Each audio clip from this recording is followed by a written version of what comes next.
भगवते वासुदेवाय।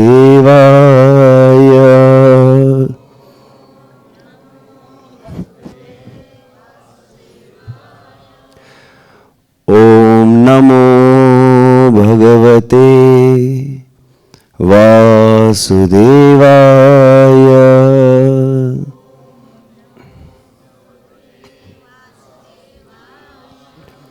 ओम नमो भगवते वासुदेवाय।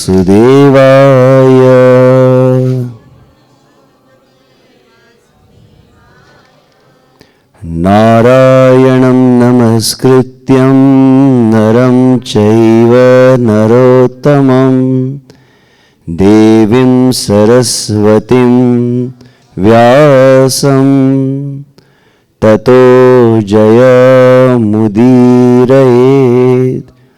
नष्टप्रायेषु अभद्रेषु नित्यं भागवत सेवया। भगवती उत्तमश्लोके भक्तिर्भवति नैष्टिकी। परमानन्दपाठाय प्रेमवर्षी अक्षरायते सर्वदा सर्वसेव्याय श्रीकृष्णाय नमोस्तुते। ग्रंथ श्रीमद् भागवतम दशम स्कंद अध्याय 3। अध्याय का शीर्षक भगवान श्री कृष्ण का जन्म और अंतिम जो 2 श्लोक है, श्लोक संख्या 52 और 53। तो 52 में तात्पर्य नहीं है, तो 52 को एक बार कहेंगे, फिर 53 की पुनरावृत्ति करेंगे। देवक्या शयनेन्यस्य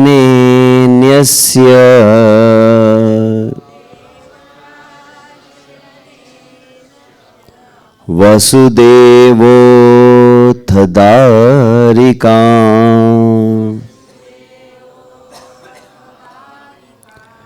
प्रतिमुच्य पदोर्लोहम्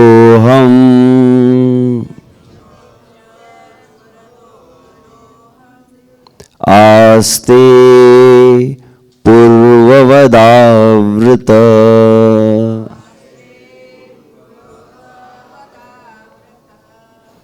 इसका शब्दार्थ अनुवाद एक बार पढ़ लेंगे, फिर श्लोक अगले श्लोक की पुनरावृत्ति।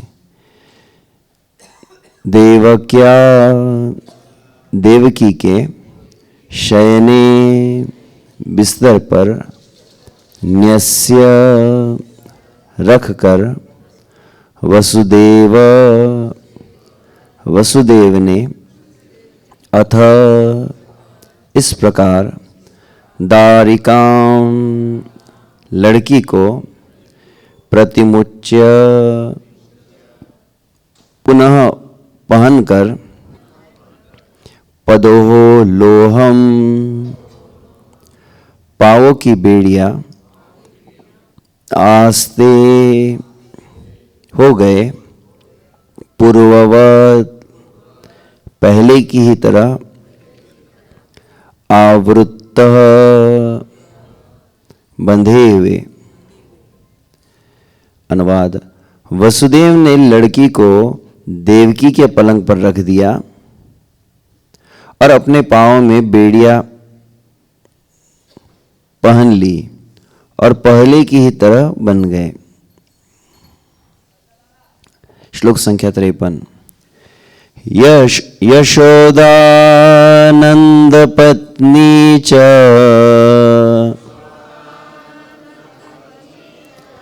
यशोदानंद पत्नी च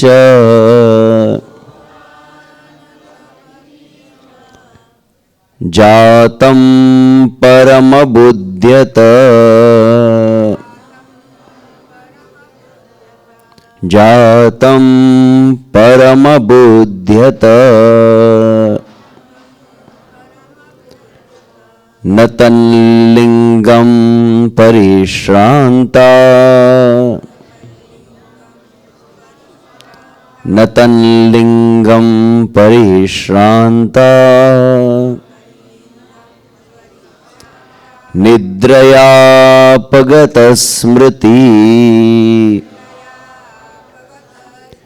निद्रयापगतस्मृति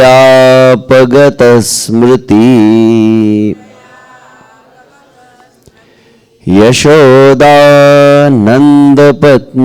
च जातं परमबुध्यत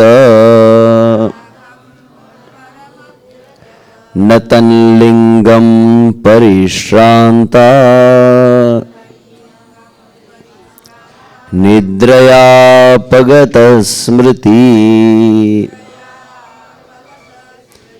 यशोदानन्दपत्नी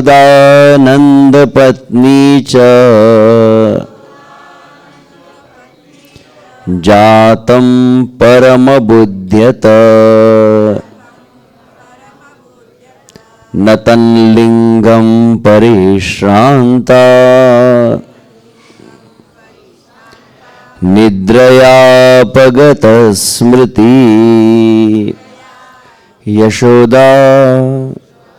यशोदा गोकुल में भगवान श्री कृष्ण की माता नंद पत्नी,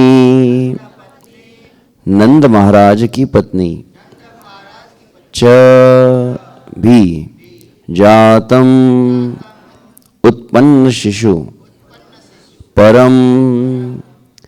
परम पुरुष को अबुध्यत समझ गई न नहीं तत्लिंगम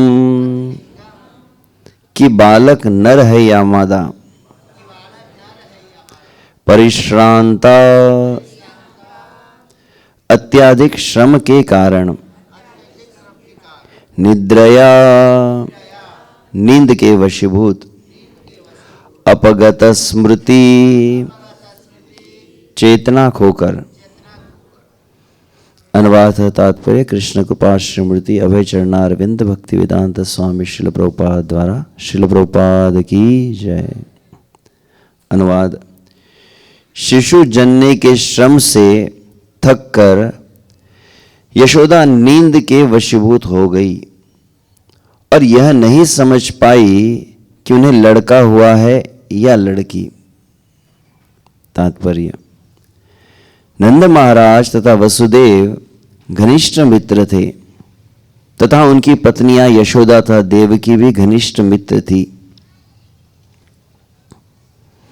यद्यपि उनके नाम भिन्न थे किंतु एक तरह से वे अभिन्न थे। अंतर था तो इतना ही कि देवकी जानती थी कि श्री भगवान उनसे जन्मे हैं और अब भगवान श्री कृष्ण बन गए हैं, किंतु यशोदा को यह भी पता नहीं था कि उन्हें लड़का हुआ है या लड़की।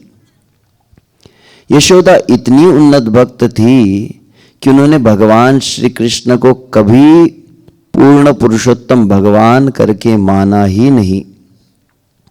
वे तो उन्हें अपने पुत्र की तरह प्यार करती रही, किंतु देवकी शुरू से ही जानती रही कि भगवान श्री कृष्ण कहने को तो उनके पुत्र है किंतु है पूर्ण पुरुषोत्तम भगवान। वृंदावन में भगवान श्री कृष्ण को कोई भी व्यक्ति पूर्ण पुरुषोत्तम भगवान नहीं मानता था। जब भगवान श्री कृष्ण कोई अनहोनी घटना करते तो वृंदावन के सारे निवासी ग्वाले, ग्वाल बाल, नंद महाराज, यशोदा इत्यादि आश्चर्यचकित हो उठते, किंतु उन्होंने अपने पुत्र को कभी भी पूर्ण पुरुषोत्तम भगवान नहीं माना। कभी कभी वे यह कहते कि भगवान श्री कृष्ण के रूप में कोई बड़ा देवता प्रकट हुआ है। भक्ति की ऐसी चरम अवस्था में भक्त भगवान श्री कृष्ण के पद को भूल जाता है और श्री भगवान के पद को समझे बिना उनसे प्रगाढ़ प्रेम करता है।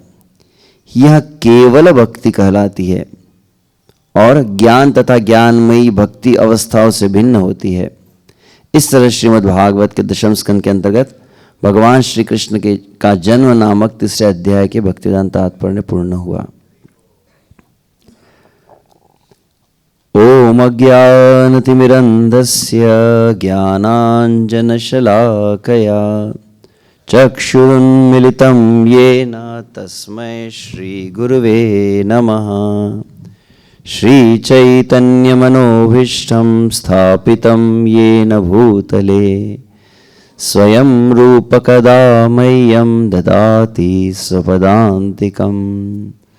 वन्देऽहं श्रीगुरोः श्रीयुतपदकमलं श्रीगुरुन् वैष्णवांश्च श्रीरूपं साग्रजातं सहगणरघुनाथान्वितं तं सजीवं साद्वैतं सावधूतं परिजनसहितं कृष्णचैतन्यदेवं श्रीराधाकृष्णपादान् सहगणललिता श्रीविशाखान्वितांश्च। नमः ॐ विष्णुपादाय कृष्णपृष्ठाय भूतले श्रीमते भक्तिवेदांत स्वामिनिति नामिने। नमस्ते सारस्वते देवे गौरवाणी प्रचारिणे निर्विशेष शून्यवादी पाश्चात्यदेशतारिणे वाञ्छाकल्पतरुभ्यश्च कृपा सिन्धुभ्य एव च पतितानां पावनेभ्यो वैष्णवेभ्यो नमो नमः। जय श्री कृष्ण चैतन्य प्रभु नित्यानंद श्री अद्वैत गदाधर श्रीवासादि गौर भक्तवृंद। हरे कृष्णा कृष्ण कृष्णा हरे हरे हरे राम राम राम हरे हरे। असाधु साधुता दायिन्नाति नीचोचता कर हानमुञ्च कदाचिन्मा प्रेम्णा हृदकण्ठयो स्फुरः प्रेम्णा हृदकण्ठयो स्फुरः।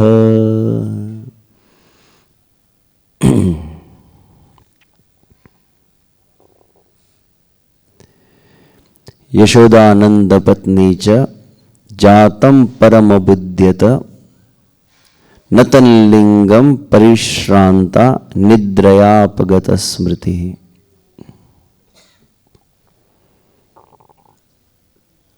तो सर्वप्रथम श्री श्री कृष्ण बलराम मंदिर भक्ति वेदांत गौशाला रमन रेती श्री वृंदावन धाम में उपस्थित समवेत भक्तवृंद के चरण में सादर वंदन अभिवादन करते हुए हम इस श्रीमद् भागवत दशम स्कंद का श्रवण कर रहे हैं, जहां पर क्रमशः भगवान श्री कृष्ण का प्राकट्य किस प्रकार मथुरा में हुआ और वसुदेव देवकी की प्रार्थनाओं के उपरांत वसुदेव जी के द्वारा भगवान को उस बाल स्वरूप में गोकुल व्रज में लाया गया है नंद महाराज के, इस प्रसंग का श्रवण कर रहे हैं। और इसी श्रृंखला में कल आप श्रवण किए होंगे किस तरह से नंद व्रजम शौरिर उपेत्य तत्र तान गोपान प्रसुप्तान उपलभ्य निद्रया सूतम यशोदा शयनि निधाय तत्सुताम उपादाय पुनर्ग्रहणात् अगाध। जहां पर उस सूतिका ग्रह में जहां पर नंद महाराज के गोकुल में माता यशोदा निद्रा अवस्था में थी, वहां पर सूतम यशोदा शयने निधाय, अपने सूत को, अपने पुत्र को माता यशोदा के समीप लिटा करके तत्सूताम उपादाय, और उनकी जो कन्या थी उसे वे लिए है।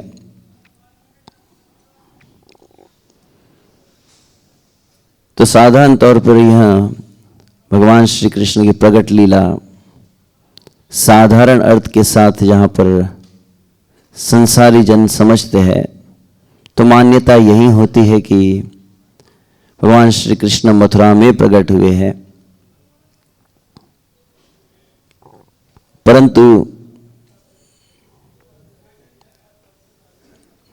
श्रील जीव गोस्वामी कृत, गोपाल चंपू और अन्य आचार्यों के भावों को जब भिन्न भिन्न प्रमाणों से श्रवण किया जाता है, तब क्रमशः इस बात को जान सकते हैं कि भगवान श्री कृष्ण जिस प्रकार से माता देवकी के उदर से प्रकट हुए हैं, उसी भांति भगवान गोकुल में भी प्रकट हुए थे। शायद इस भाव को श्रवण किए भी होंगे यहाँ पर। इसके कुछ प्रमाण वैसे भागवत के ही वचनों में यदि देखा जाए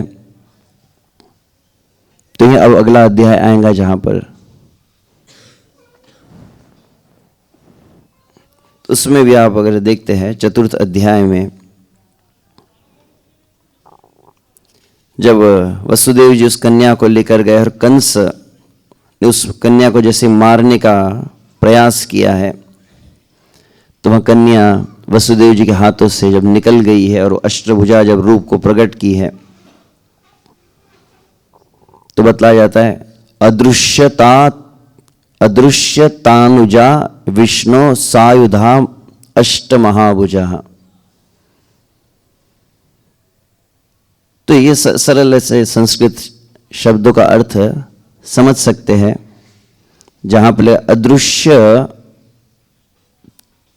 अदृश्यता अनुजा विष्णु सायुधा अष्टमहाभुजा, कि वह तत्क्षण कंस के हाथों से छूट गई। आकाश में उसने अष्टमहाभुजा रूप धारण किया है, परंतु उस देवी को, माता दुर्गा को कहे, उस भगवान की योगमाया शक्ति को किस नाम से संबोधित किया गया है, तो वहां पर कहा गया है अनुजा विष्णु कहा गया है। अब ये अनुजा शब्द विष्णु अनुजा कहा गया, विष्णु अनुजा मतलब विष्णु मतलब श्री कृष्ण, और श्री कृष्ण की अनुजा। अनुजा शब्द का अर्थ अनु मतलब पीछे भी होता है, छोटा भी होता है, और जा मतलब जन्म लेना। जो एक ही माँ के गर्भ से जब दो बालक जन्म होते हैं, एक बड़ा होता है एक छोटा हो, तो छोटे बालक को अनुज कहा जाता है या अनुजा कहते यदि कन्या हो तो। परंतु जा शब्द से भाव यही है कि एक ही माँ के उदर से प्रकट हुए हैं। तो मन में प्रश्न आ सकता है, यहां तो दिखाया जा रहा है कि वसुदेव जी ने पुत्र को उठाया है और उस कन्या को रख दिया, तो वहां तो पुत्र का वर्णन नहीं है ना। तो वहां पर तो एक प्रमाण यह है अदृश्यता अनुजा विष्णु सायुधा अष्टमहाभुजा, श्रीमद् भागवतम दशम स्कंद चतुर्थ अध्याय का 9वां श्लोक है। जीव गोस्वामी अन्य भी कुछ प्रमाण दिए हैं जहां पर बतलाया गया कैसे जिस प्रकार से देवकी गर्भ से श्री कृष्ण प्रकट हुए थे, यशोदा के यहां पर भी प्रकट हुए। और एक प्रमाण यदि देखा जाए तो श्रीमद् भागवत दशम स्कंद के 5वें अध्याय का भी जब प्रारंभ हुआ है, और वहां पर भी जब नंद महाराज के यहाँ पर उत्सव को वर्णन किए, तो वहां पर कहा जाता है नंदस्त्वात्मजम उत्पन्नो जातालादो महामना आहूय विप्रान वेद ज्ञान स्नात शुचिरलंकृत। नंदोत्सव का वर्णन का प्रथम वचन सुखदेव गोस्वामी मुख से निकला, जो नंदस्त्वा आत्मजमुत्पन्नो जाताल्हादो महामना। अब ये भी शब्द अगर देखे तो नंदः तु आत्मज, वहां पर लिखा था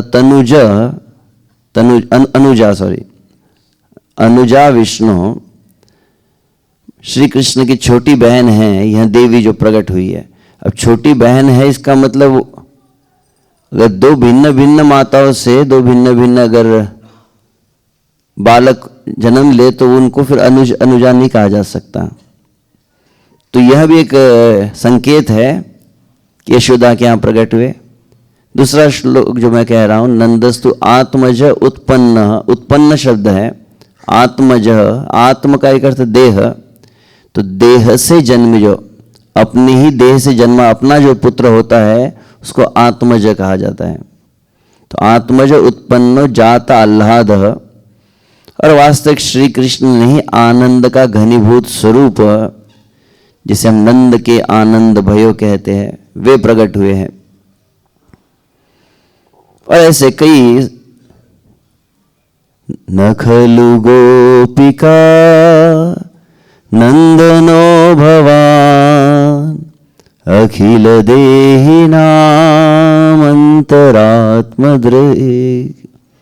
जहां पर गोपियां भी इस बात को कही है, गोपिका वैसे देवकी के लिए तो नहीं कहा गया, यशोदा के लिए कहा गया है।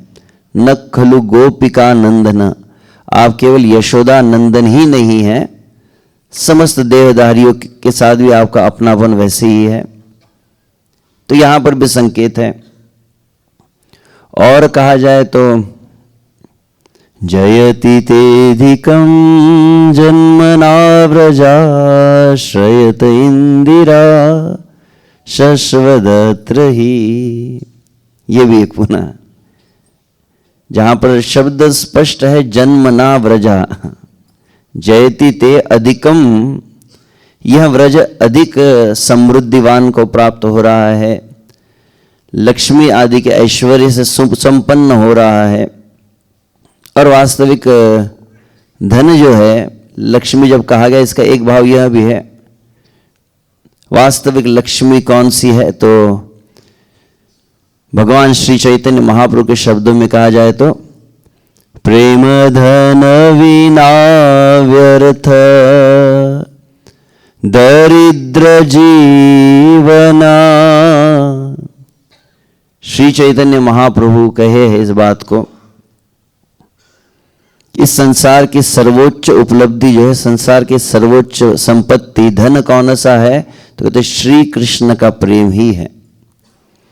मानव जीवन में समस्त उपलब्धियों को प्राप्त करने के उपरांत भी यदि प्रेम न प्राप्त किया हो, तो ऐसे जीवन के लिए दो विशेषण कहे हैं श्री गौरहरि, प्रेम धन विना व्यर्थ दरिद्र जीवन। तो जीवन व्यर्थ है, और सबसे बड़ी दरिद्रता वही है जिसके हृदय में भगवान प्रेम न हो। तो ऐसे प्रेम को विशेष रूप से ब्रज के माधुर्य का और अधिक पोषण करने के लिए, वर्धन करने के लिए ही श्री कृष्ण ब्रज में प्रकट हुए। तो ऐसे यहाँ कई भिन्न भिन्न प्रमाण है जिसके द्वारा संकेत होता है। और फिर साथ ही में श्री जीव गोस्वामी गोपाल चंद्र हरिवंश पुराण से कुछ दिए हैं, जहां पर यह बतलाया गया है कि एक ही साथ मथुरा में माता देवकी और गोकुल में यशोदा मैया ने गर्भ को धारण किया, और एक ही साथ दोनों के यहां पर बाल प्रकट हुए हैं। तो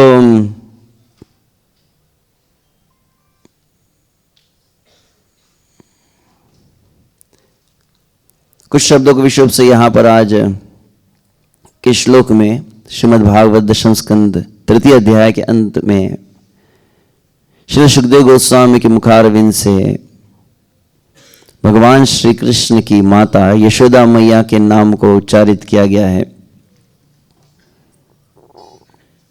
जिनके विषय में विशुद्ध से ये नंद और यशोदा की बड़ी महिमा को वर्णित किया है। श्री रूप गोस्वामी, जीव गोस्वामी, कवि कर्णपुर आदि के द्वारा। कौन है ये नंद और यशोदा? क्योंकि यशोदा नंद पत्नी च कहा गया है, नंद महाराज की पत्नी है ये। तो नंद महाराज जिनके लिए कहा जाता है यत्र पुरे मूर्तैव वात्सल्य रस शरीर वृद्धिव शुद्ध सत्वम सार इव सकल सौभाग्यस्य द्वीप इवानंद समुद्रस्य श्रीनंदो नाम व्रजराज। यह कवि कर्णपुर के वचन है जहां पर नंद महाराज को शब्द को नंद कौन है ये? मूर्त इव वात्सल्य रसः, भगवान के प्रति जो वात्सल्य भाव होता है, 5 भिन्न प्रमुख भाव है, शांत, दास्य, साख्य, वात्सल्य, माधुर्य। तो वात्सल्य का घनीभूत कोई स्वरूप है, वह है नंद महाराज। शरीर भृत इव शुद्ध सत्वम, विशुद्ध सत्व से युक्त वे है। सार इव सकल सौभाग्यस्य, सबसे बड़ा सौभाग्य जिनके गोद में सदैव साक्षात पर ब्रह्म विहार करते हैं, इसलिए उन्हें सार सकल सौभाग्य कहा है। और जैसे मान लो कि द्वीप होता है कुछ समुद्र के बीच में, वैसे ही आनंद समुद्रस्य द्वीप, आनंदमय समुद्र है। तो आनंदमय समुद्र मतलब भगवान श्री कृष्ण आनंदमय समुद्र है और उसके द्वीप है ये। सखलु भगवत पितृभाव भावुक सुभगम भावुक चिद्विलास इव सदा एक अवस्था। और ऐसे सदैव जो पितृभाव में रहते हैं, श्री कृष्ण मेरे पुत्र है, यह भाव सदा सर्वदा जिनके चित्त में बना रहता है। तो सुभग भावुक मतलब बहुत ही मंगलमय ये भावना है। चिद विलास इव सदा एक अवस्था, तो वे सच्चिदानंद स्वरूप, जैसे श्री कृष्ण है वैसे नंद यशोदा भी सच्चिदानंदमय स्वरूप है। और नंद बाबा सदा एक अवस्था कहा गया यहां पर भगवान श्री कृष्ण के लिए, जिस प्रकार से ब्रह्मा जी कहते आद्यम पुराण पुरुषम नवयौवनम च। भगवान आदि पुरुष है परंतु सदैव एक किशोर अवस्था में बने रहते हैं। वैसे ही वात्सल्य भाव का आस्वादन करने के लिए, हालांकि भगवान के पिता नंद महाराज भी सच्चिदानंद में स्वरूप है, परंतु एक विशेष अवस्था में वो सदैव रहते हैं। यहां पर बताया गया है कैसा वह रूप है, तो फिर श्री रूप गोस्वामी आदि बताए है। बंधु कारुण वसनम सुदर्कुर्चु मुकुंद हृत नयनम नंद तुंडील वपुषम चानंद गौरत्विषम वंदे। उन नंद बाबा के चरणों में मैं वंदना करता हूं। गौरत्विषम कहा है यहां पर, अर्थात नंद बाबा गौरवर्णीय है। कई बार कहा भी जाता था ना, जब भगवान श्री कृष्ण का परिहास करते थे दाऊ जी, तो कहते भी है कि श्री कृष्ण कहते कि बार बार ये दाऊ जी मुझे चिढ़ाते रहते हैं, बोले हो न हो तुम्हें कहीं बाजार से खरीद के ही लाए हैं। क्योंकि नंद महाराज भी गौरवर्णीय है। अब आगे सुनेंगे तो यशोदा मैया भी गौरवर्णीय है, दोनों गौरवर्णीय है। और ये एकदम काला कलोटा कहाँ से आ गया? तो बोले बिल्कुल, क्योंकि कम से माता या पिता पर जाना तो चाहिए ना माता से रंग मिलता है ना पिता से मिलता है। तो यहां पर कह रहे गौर तुषम वंदे, उन नंद बाबा के चरणों में जो गौरवर्णी है। बंधु कारुण वसनम,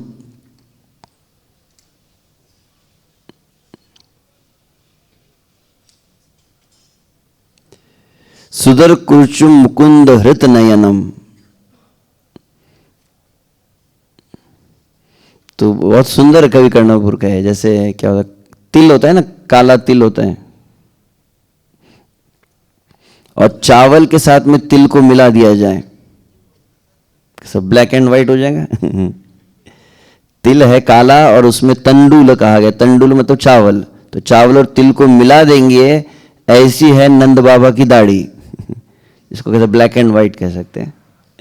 तो अध पके केशों वाले कहते हैं, तो पूरी तरह से पके मतलब एकदम बूढ़े नहीं थे, भीष्म पितामह की जैसे दाढ़ी रहती ना वैसी नहीं कुछ कि पूरे सफेद सफेद थे, तो आधा काले और आधे सफेद है, ऐसे प्राथमिक वृद्धावस्था यहाँ पर आचार्य करें। वृद्धावस्था की प्राथमिक अवस्था होती है जब पूरे बाल सफेद नहीं हुए, ऐसी अवस्था में नित्य वह रहते हैं। और क्या कहा गया, सुदर कुर्चम मुकुंद हृत नयनम, जिनके नेत्र और चित्त सदैव मुकुंद के रूप माधुरी का आस्वादन करते रहते हैं, ऐसे वे नंद बाबा है। यह श्री रूप गोस्वामी आदि इस तरह के ध्यान को बताया है। और अन्य प्रसिद्ध एक पद्यावली में भी वचन जो है, श्रुतिम अपरे स्मृतिम इतरे भारतम मन्ये भजन्तु भवभीता अहम इह नंदम वंदे यस्यालिंदे परम ब्रह्म। तो जिनको करना है श्रुतिम अपरे स्मृतिम इतरे भारतम अन्य भजन्तु भवभीता, जिसको श्रुतियों का पाठ करना है, स्मृतियों का वेद आदि है, महाभारत है, पढ़ते रही है। परंतु मेरे जीवन में एक में मेरा लक्ष्य क्या है, अहम इह नंदम वंदे, मैं केवल नंद बाबा के चरणों की आराधना करता हूं। यस्यालिंदे परम ब्रह्म, जिनके गोद में सदैव परब्रह्म विराजमान रहते हैं। नंद बाबा की। और तब तदुपरांत कवि कर्णपुर माता यशोदा के अति सुंदर रूप का वर्णन करते हुए कहे हैं, भगवत प्रकाश फला कल्पवलिव मूर्तिमतीव वात्सल्य रसश्री संचारिणीव तेजो मंजरी स्वकुल यशोदा सा यशोदा। यह कवि कर्णपुर आनंद वृंदावन चंपू में कहे है, कैसी माता यशोदा है, भगवत प्रकाश फला कल्पवलीव, कल्पवली, वली मतलब लता, तो कल्पवली मतलब जैसे कल्प वृक्ष होता है, तो भगवान श्री कृष्ण का प्रेम रूपी फल को जो प्रदान करने वाली लता है वह है माता यशोदा। मूर्तिमतीव वात्सल्य रसश्री, पुनः जैसे नंद बाबा के लिए वैसे ही वहां पर वात्सल्य मूर्त कहा, तो ऐसे यशोदा में गला कि वात्सल्य से भरी हुई जो मूर्ति है, भगवान श्री कृष्ण की जननी है। संचारिणीव तेजो मंजरी स्वकुल यशोदा, अत्यंत तेज मंजरी के समान और अपने कुल के यश का जो विस्तार कर रही है, साक्षात परब्रह्म को अपने उदर से प्रकट करके, वह यशोदा है। और फिर उन यशोदा की भी वंदना करते रूप गोस्वामी इसे कहे, अंक पंकज नाभाम नव्य घनाभाम विचित्र रुचि सिचयाम विरचित जगत प्रमोदम मुहु यशोदाम नमयामि। पुनः पुनः मैं ये माता यशोदा के ही चरण में वंदना कर रहा हूं। अंक, अंक मतलब गोद में, पंकज नाभ, समझ आ रहे ना, भगवान जिनकी नाभि से कमल प्रस्फुटित होता है, वो पद्मनाभ भगवान जिनके गोद में है। नव्य घनाभाम विचित्र रुचि सिचयाम, और बहुत ही सुंदर श्याम, घन श्याम उनका मेघ जैसा वर्ण है, वह माता यशोदा की गोद में विराजमान है। और जब माता यशोदा की गोद में श्री कृष्ण का जो रूप है कैसे शोभायमान हो रहे हैं, तो वसुदेव जी तो यहां पर छोड़कर गए, कहा है कन्या को लेकर गए हैं, और माता यशोदा यहां पर निद्रया अपगत स्मृति, निद्रा में है। शब्द है परिश्रांता, मतलब थकी हुई प्रसव वेदना के कारण, परंतु आचार्य कहे कि अतिशय आह्लाद के कारण विश्राम कर रही है। ऐसा नहीं कि कोई थकी थी, मतलब प्रसव में भी अत्यंत सुखद अनुभूति हुई है। दिव्य साक्षात पर ब्रह्म जब प्रकट हुए हैं, तो कैसा वह रूप है। यशोदा मैया गौरवर्णी है। आप कल्पना, सुतिका गृह में गोकुल में नंद बाबा के भवन में शयन कर रही है, और उनके समीप बाल कृष्ण है। कैसा बाल कृष्ण का रूप है, तो नील कमल है वहां। तो जिन्होंने कमल ना देखा हो, शहरों में रहने वाले कमल नहीं देखते, तो यहां इसका चिंतन नहीं कर पाएंगे, परंतु कमल है और नील कमल है। कैसा नील कमल है, तो वे कहते हैं अनाघ्रातम भृंगई अनपहृत सौगंध्यमनिलई अनुत्पन्नम नीरे स्वप्न अनुपहत मुर्मी कर्णभरई अदृष्टम केनापि क्वचन चिदानंद सरसो यशोदाया क्रोडे कुवलयमिवौजस्तदभवत् यशोदाया क्रोडे।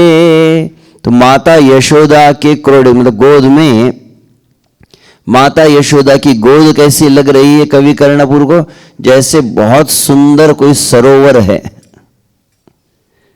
और जैसे सरोवर में कमल उदित होता है, वैसे यशोदाया क्रोडे कुवलय इवौजस तदभवत, अत्यंत प्रखर तेज से युक्त नील कमल प्रकट हुआ है।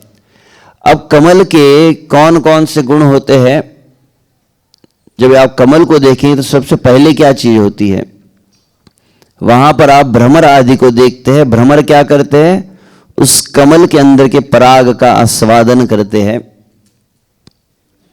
तदुपरांत क्या होता है, तो कमल बहुत सुंदर सुगंध से युक्त होता है, और वहां पर जो वायु प्रवाहित होती है उस कमल की सुगंध को सर्वत्र प्रसारित कर देती है। तो प्रथम कार्य क्या हुआ कि भ्रमर उसके पराग का आस्वादन करते हैं। दूसरा कार्य क्या होता है कि वायु उसके गंध को प्रसारित करते हैं। कमल कहां पर उत्पन्न होता है, तो उत्पन्नम नीरेषु, मतलब जल में उत्पन्न होता है, और फिर जल की जो लहरें होती है उस कमल को, जल के जो थपेड़े होते हैं वो लगते रहते हैं। परंतु ये जो कृष्ण, बाल कृष्ण जो प्रकट हुए हैं, नील कमल श्री कृष्ण यशोदा मैया की गोद में शोभायमान हो रहे हैं, कैसा रूप है, तो प्रथम शब्द है अनाघ्रातम भृंगई। इस जगत में भृंग अर्थात भ्रमर ने अपनी नासिका से कई कमल के सुगंध को सूंघा होगा, जाकर उसके रस का आस्वादन किया होगा, परंतु ये ऐसा कमल है जिसको आज तक किसी भ्रमर ने आस्वादन किया ही नहीं। दूसरी बात, अनपहृत सौगंधम अनिलई। अनिल मतलब कमल हुआ, समझ, अनिल मतलब वायु, और वायु क्या करती है, अपहरण करती है सुगंध का और सभी जगह फैला देती है। परंतु ये कमल कैसा है, बोले अनपहृत सौगंधम अनिलई, मतलब आज तक वायु ने इस सुगंध को कभी फैलाया नहीं। तो ऐसा रस है इस बालक का। पहली बात, बहुत रस है। दूसरी बात है कि इसमें बहुत अधिक दिव्य सुगंध है जो किसी संसारिक कमल से तुलना नहीं की जा सकती। और तीसरी बात है अनुत्पन्नम नीरेषु। अन्य सभी कमल जो है जल में उत्पन्न होते हैं, परंतु यह जल से उत्पन्न नहीं हुआ है, सांसारिक जल में यह प्रकट नहीं हुआ है। और चौथी तुलना है अनुपहत मुर्मी कण भर ही। जैसे जल के छींटे वगैरह लगते रहते हैं, वैसे इस कमल को आज तक किसी जल के छींटों ने स्पर्श नहीं किया। ये एक अर्थ हुआ। अब दूसरा अर्थ कहा जाए तो अनाघ्रातम भृंगई। भृंग अर्थात कौन होते हैं?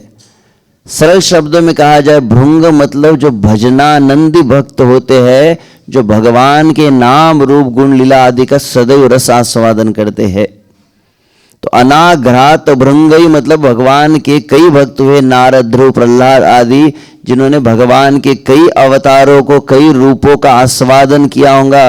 रामादि मूर्तिषु कला नियमेन तिष्ठन नाना अवतार मकरोद भुवनेशु, किंतु परंतु उन समस्त रूपों में ऐसा रूप आज तक किसी भी भक्त ने आस्वादन किया ही नहीं, जैसा बाल कृष्ण का रूप माता यशोदा गोद में शोभायमान हो रहे हैं। तो पहला ही ये भाग अनाघ्रातम भृंग ही। दूसरी बात अनपृत सौगंधम अनिल ही। अनिल मतलब वायु कहा गया है, परंतु यहां वायु मतलब क्या? तो भृंग मतलब भजनानंदी, तो वायु मतलब गोष्ठानंदी। जो भगवान सुगंध को जो प्रसारित करते हैं कमल की, वे वायु का कार्य है। वैसे कुछ भक्त होते हैं जो भगवत गीता मैराथन के समय भगवान की महिमा को सर्वत्र जाके फैलाते हैं। तो भगवान की महिमा को नारद मुनि ने गाया है, सुखदेव ने गाया है, तो नरसिंह है, वराह है, वामन है, ऐसे कईयों की महिमा को साक्षात अनंत शेष भी गा रहे होंगे, परंतु आज तक किसी ने ऐसे बाल कृष्ण का जो यशोदा मैया की गोद में शोभा, ऐसे रूप का प्रचार प्रसार आज तक हो ही नहीं पाया है। ऐसा वह दिव्य स्वरूप है। अनुत्पन्नम नीरेषु मतलब इस जगत से प्रकट ही नहीं हुआ है ये। और अनुपहत मुर्मी कर्ण भरे, अर्थात जो जल के थपेड़े जिसको कमल को लगते हैं, तो यहां पर मुर्मी कर्ण भरे का अर्थ बतलाया है। जैसे 3 गुण है प्रकृति के 3 गुण जिसको कभी स्पर्श नहीं किए। अदृष्टम केनापि क्वचन चिदानंद सरसो। और 5वीं बात है अदृष्टम केनापि। आज तक ऐसा नील कमल संसार ने देखा ही नहीं जैसे बाल कृष्ण है। श्री कृष्ण कन्हैया लाल की। तो ऐसे कृष्ण है। तो यहां श्री कृष्ण वास्तविक देखा जाए तो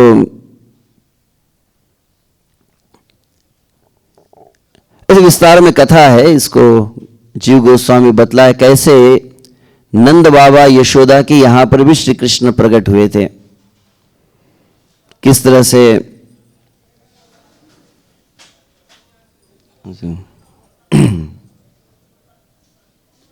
अच्छा, जहां पर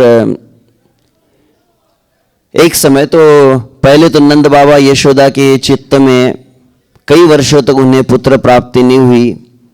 फिर उनके हृदय में सहज वैराग्य आया कि हम वानप्रस्थ ले लेंगे। वयोवृद्ध अवस्था होती जा रही है।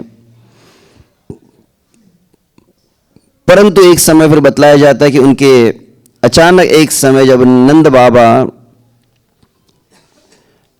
यशोदा महारानी के साथ बैठे थे, तो अचानक उन्होंने कहा कि मेरे चित्त में पुनः पुनः कोई एक विशेष स्मृति हो रही है, एक रूप मेरे चित्त में आ रहा है। और कैसा वह रूप है?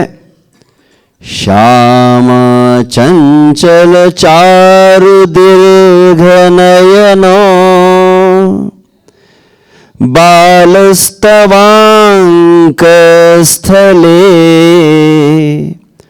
दुग्धो गारिपयोधरे स्फुटमसौ क्रीडन्मया लोक्यते स्वप्नस्तत्किमुजागर किमथ वेत्येतनिश्चीयते सत्यं ब्रूहि सुधर्मिणी स्फुरति किं सोयम तवाप्यंतरे।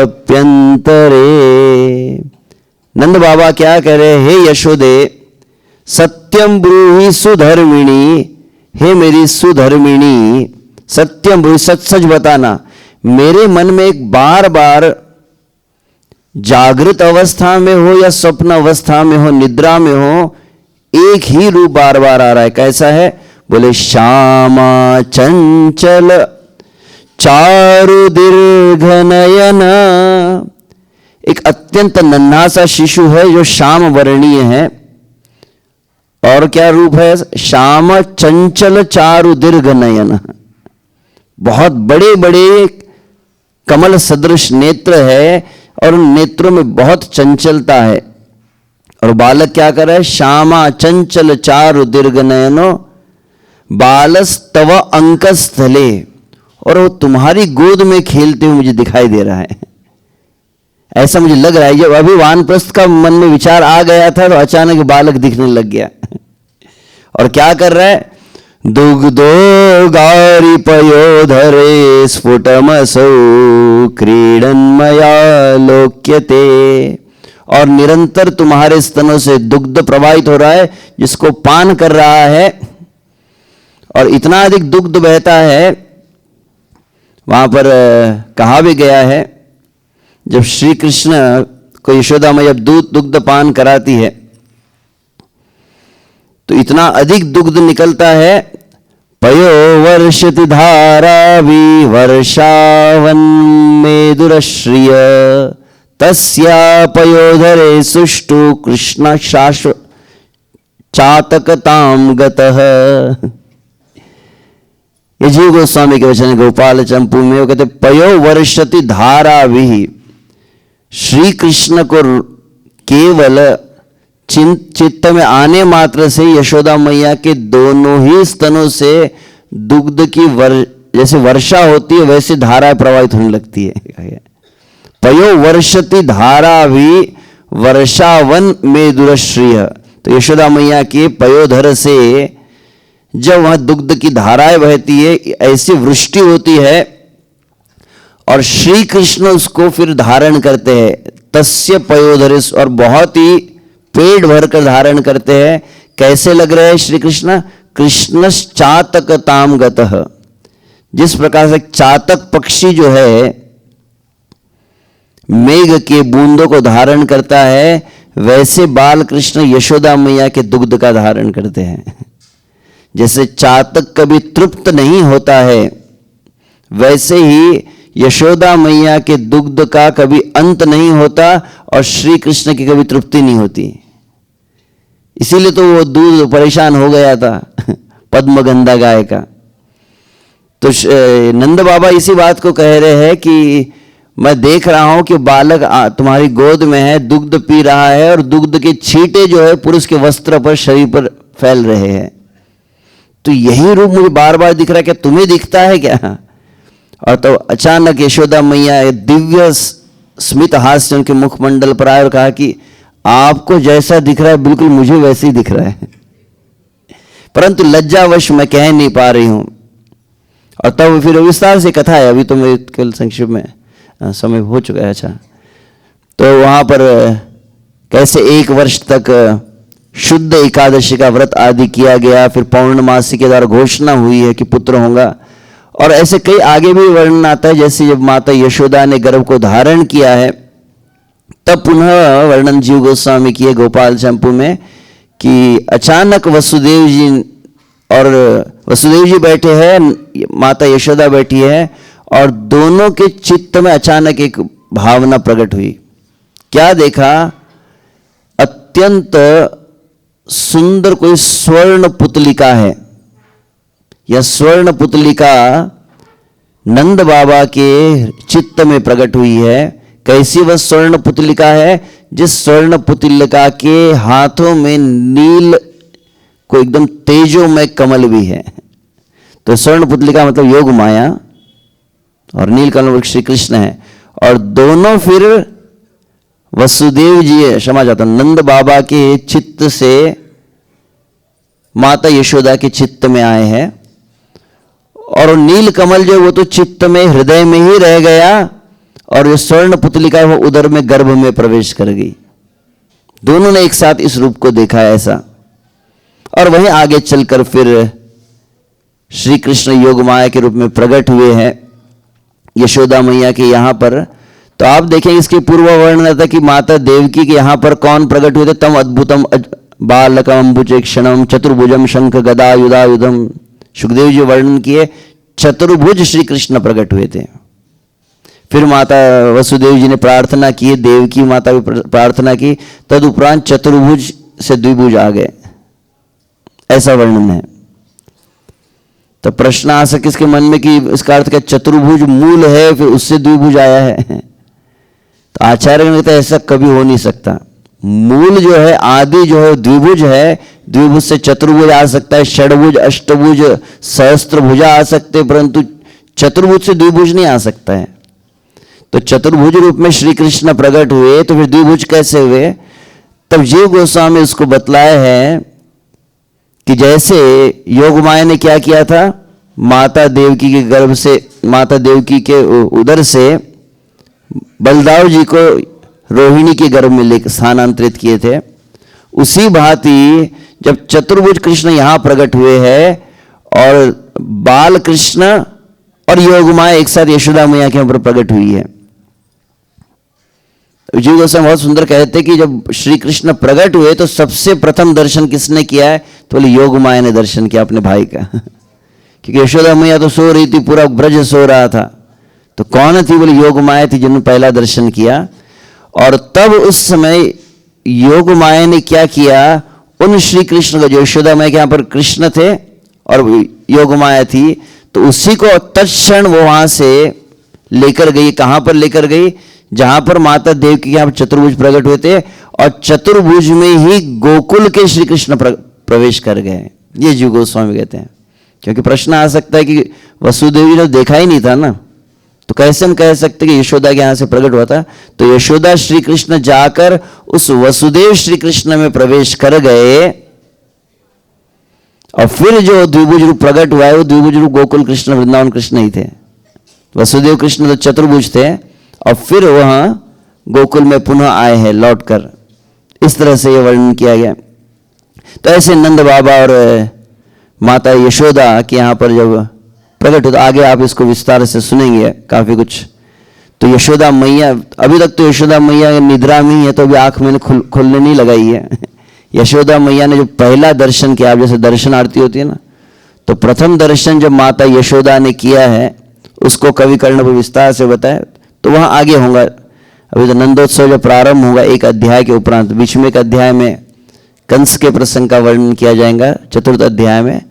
और पंचम अध्याय में नंदोत्सव है, जब यशोदा मैया के नेत्र खुले हैं, फिर समस्त वहां पे दाई आ गई है, गोपियां, अन्य गोपियां भी वहां पर दौड़ कर आई है। फिर नंद बाबा को पता चला है समाचार, कैसे उत्सव मनाया गया।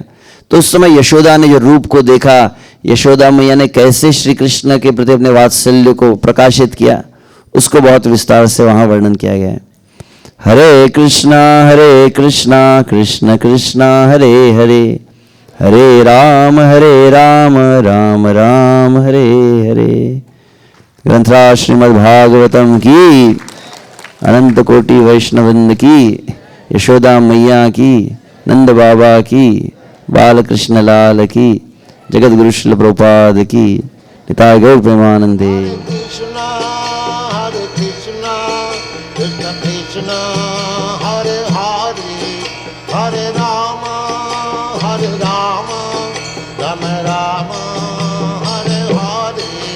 Hare Krishna